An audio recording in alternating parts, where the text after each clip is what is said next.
Okay, you guys got jokes. I'll give you that. In my last video, I talked about how I look like a cholo now because I shaved my head.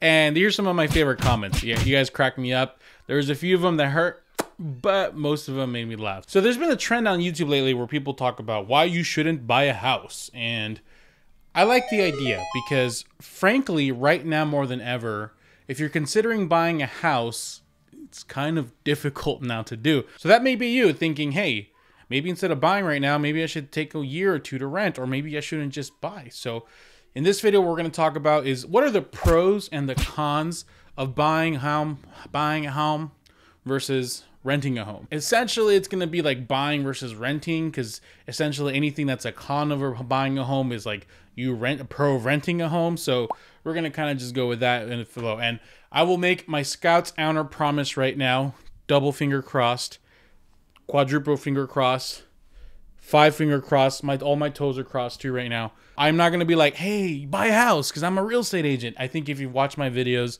you know I'm not that kind of guy. So you gotta just trust me here that I'm not just trying to trick you into buying, okay? One of the biggest pros of owning a home is you actually own where you live. Now, what are the pros of this? Well, you actually get that satisfaction of saying, you know what, I have an extra $5,000 or $10,000 I saved. Let's remodel the kitchen. Let's paint the house the way I like it to be. If you want zebra striped bathrooms and pink polka dot front doors, well, as long as you don't have an HOA, you can do that. It's your house. You have that satisfaction of knowing you make your payments and you know it's going towards something that's yours. Some people like to say, well, it's not really yours, it's the bank's, but it's yours. Technically, per the deed, they can take it away, but it's yours, right? So as amazing as these things are, they require extra cash. If you're living, things are tight right now, which, hey, I get it. Everybody starts off somewhere. Not all of us start off with the silver spoon in our mouth. There's this time of our lives where we're just, struggling, and I hate the word hustle, but it's really, you're hustling, right? So you might not have the ability to have this extra cash. So one of the biggest cons to start off with buying a home is you have a lot of risk. You have a lot of risk associated. As amazing as it may seem to remodel a kitchen, you still need to save up to remodel that kitchen. Yeah, you can upgrade your AC for a house that you own, which is like amazing, but that's going to be like $5,000 to $10,000. You have to either have the ability on your credit to get another debt or pay cash for it. There's a lot of risk associated with it. We're not talking about the investing part of that, not yet at least, but it's risky. If you're renting a place, if something breaks down, you can just call a landlord. It's their responsibility. Yeah, you're paying a fee to live there, and it's not going towards anything. It's just paying the mortgage for the landlord, but you don't have that risk of saying, hey, if that AC breaks, I just can call somebody and they'll get it fixed. Hey, if that water heater breaks, I need that hot water to be working, right? So even though landlords sometimes suck at getting things done quickly, it doesn't fall on you. You don't have the liability of things breaking down. Now let's go to a pro for owning a home. And this is, I say this with cautious because everybody says this with such guarantee, right? If you buy a house, you're guaranteed to make a lot of money, right? Well, this is assuming the market continues to do well. But realistically, if you have a house long term, there's been a lot of people that have actually made money. Now, some people love to throw the word investment around when they're talking about their primary residence, which I guess, in a way it is, because you're putting money towards something and it could end up paying back somehow.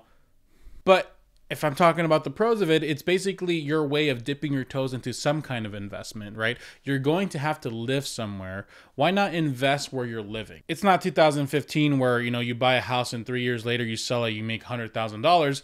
Maybe it's not that simple, but if you have this house over a long period of 10 years, well, you might make some money. You can rent a house for 10 years and literally once you're done with that lease, you have nothing to show for that. If you have a house, you have it for 10 years, hey, decade down the road, it might be worth a lot more than when you bought it for, or maybe you paid off so much of it that you have a big chunk of equity now, right?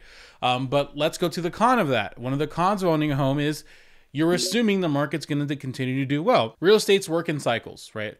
There's no guarantee that it's going to continue to go up and up and up and up and just continue to be great, right? Who knows what the future has in store? And quite frankly, there's a risk associated with it. So that's probably one of the biggest cons you might have is, yes, you're investing in this asset that you're living in, but it might not end up being an asset. Something might happen where you might lose its value. The person who owns a property has that risk associated with it.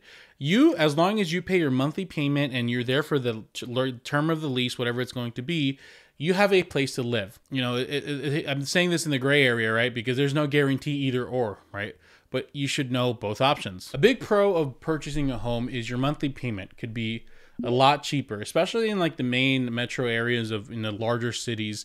It could be pretty expensive to rent. Like here in Arizona right now, if you want a decent house to rent, like solid neighborhood, solid kind of house, you're paying close to $2,000, $2,000 for a rent. It's just insane to me. But some people need the 5 bedrooms, some people need the 4 bedrooms, some people need the pool in the back. Well, you're going to be paying that premium because for that same house, if you want to purchase it with maybe 3 to 5% down, your payment's going to be like maybe $1,500 or $1,600. So your payment could potentially be a lot less if you purchase a house.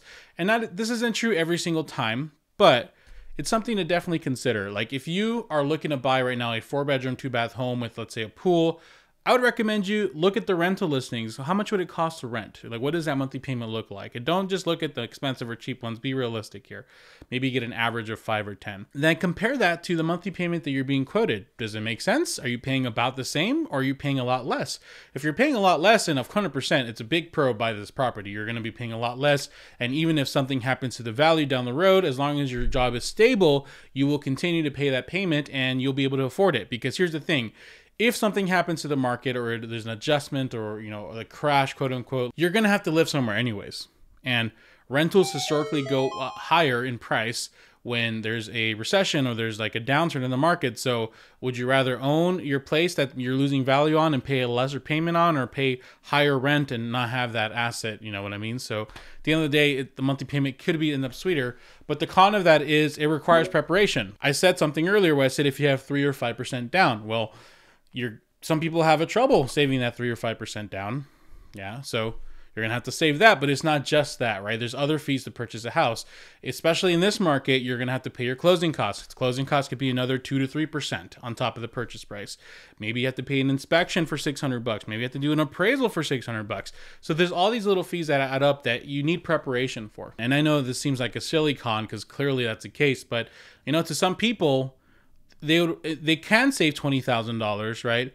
But they would rather keep that $20,000 and continue to grow that savings than blow that $20,000 on a property that potentially something might affect the value. And my last pro and con is going to be dedicated to, I have a close friend of mine. I don't know if she watches my YouTube channel, but I remember when I got my license, like when I was like 18 or 19 years old, and I'd be like, hey, you should buy a house, because I was a lame realtor and that's what I would do then. And she would always just say, no, I don't want to get locked in. I don't want to get locked into a property. And to me, I never understood it. But that's the thing, is I want to start by the con here. The con is you're going to be locked in. If you get an opportunity in another state, you get an opportunity in another country, maybe you meet somebody who's like, hey, babe, come move to Tejas with me and you know, let's start a ranch together, right? You're not going to be able just to leave your property. You have a mortgage. Although there are some solutions you could do, such as rent it out and have it as an investment property or potentially sell it, these things rely on a healthy market. The last 10 years, sure, you could say, hey, if you buy this and you want to move out in 3 years, just sell it, no problem. That's assuming that the market continues to go up. Right now, things are super inflated, right? And they might continue to overinflate more, or they might just be the new norm, or they might deflate. Who knows what's going to happen? But either way, it's a long-term investment. If you're loosey-goosey and you're like, hey, I might move to another state, it is what it is. Okay, maybe it's not the best to buy a house. You're going to be locked in there, you know? Maybe you don't want to be a freaking landlord and rent it out when you move out, right? With a rental, you're able to leave as soon as the lease is over. Sometimes they might even let you out of your lease early, right? But you have a commitment 1 year at a time here. You're not depending on the market to continue to do well for you to get out. You're able to back out. Now, the pro of buying a home, to counter that point, is, yeah, you might be locked in, but it goes back to the idea of having it as an investment, right? Because even if you are planning to, let's say, move out in 5 years, or maybe you have another job opportunity, or maybe your job just makes you travel a lot, I don't know. Well, you could rent somewhere for 5 years and pay $1,500 a month, and pay, what would that be after a year? $18,000? That's hopefully that's right. I looked dumb. 18,000 a year, which over 5 years would be 92,000 is what I'm guessing. 92, 94. That's I'm just doing it off the top of my head. Yeah, you paid 92,000 within 5 years of rent. That's tough. That sucks. If you had bought that property, maybe made the lesser payment or maybe the same payment, after 5 years, you might have paid it down pretty well, or you might be in a position where you might have some equity, of course, depending on the market. And hey, you can turn that into an investment. So for those who are out there who are like trying to build a little empire, if not just an empire, but a rental properties out there, all over the place, and that's a good way of dipping your toes in. It's rare when a city has their rental amounts way lower than the mortgage amounts, right? Or way higher than the mortgage amounts. I mean, maybe California, people have to rent because to buy their monthly payments is massive and their rent is lower, but most of the times they're pretty much around the same range. So even though you're not going to be profitable, maybe you might be really profitable, who knows what happens, right? You'll still have an investment out there. And some people, actually, I don't want to say some people, a lot of people have that itch. Like they want to, do that kind of investment. They want to have that kind of risk, and some people enjoy those risks. So it's your way to kind of start experimenting with that. Yes, you're not able to leave, but you're planting your seed. You're planting your seed in different areas, right? If you are planning on leaving, and that might pay off a long road. So buying a home, So in summary, buying a home, it requires capital. You need to save some money. You need to put some money in there, and it's going to be a lot of risk associated with it. But there's a potential for it to be a huge reward, or have different paths of maybe building a passive income stream with rentals. And for cons, of course, it's that huge risk associated with it, right? You're putting a lot of your money, a lot of your savings into this asset, and you're hoping that not only your area, your neighborhood continues to do well, but everybody, the whole collective of people who own properties in the United States continue to do well. And for some people, they may not be ready for that. Maybe you're not going to be in a position where you're having extra income every month to put towards your house, right? So you can repair things and replace things. Or you just might be a personality that is not ready for that risk. And that's okay. I've known a lot of people who independently can purchase a house, but there's just something about them. They're like, I don't know if I want to take that risk right now. I'd rather wait for me to, get married down the road or buy a house with my brother or sister. That way I have, there's two people carrying that risk. Pros and cons, buying a home. What do you think? Is there any pros and cons that you can think of? Homeowners, tell me, what have been one of the biggest benefits and the biggest counter benefits of owning a home? People are out there renting who don't want to buy. What are the biggest benefits and counter benefits? Let's have a discussion below. Let's be nice. Let's not be mean to me. Stop making fun of me. Never forget, I'm sensitive.